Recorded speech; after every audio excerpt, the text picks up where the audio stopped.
In today's video, I'm going to teach you how to buy eToro shares. This walkthrough is designed to be simple, clear, and practical, and it's for educational purposes only. First, start by finding the stock you want on the platform. At the top of the screen, you'll see the search bar. Type the company name or its ticker symbol, something like a well-known tech company, or, if available in your region, the platform's own group stock.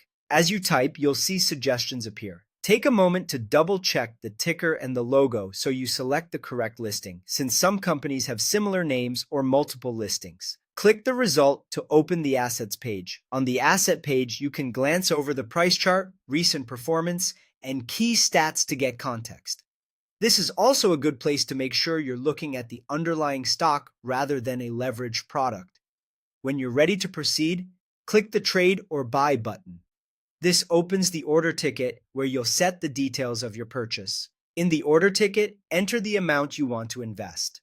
One of the advantages here is that you can often buy fractional shares, which means you can invest a specific dollar amount even if a full share is more expensive than you'd like. If you prefer to think in shares, you can switch between amount and units depending on what's available in your region. Before you confirm, review every detail carefully. Check that it's set to buy, not sell.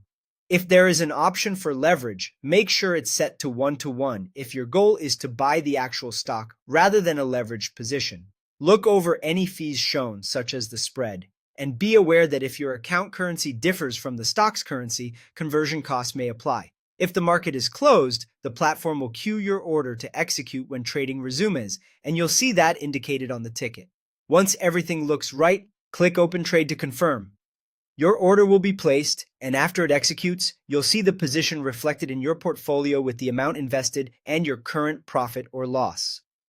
From there, you can keep an eye on performance and make informed decisions about holding or adjusting your position over time. And that's it. You searched for the stock, opened its page, set your trade details, reviewed the fees and settings, and confirmed the order. Follow these steps anytime you want to buy shares on eToro.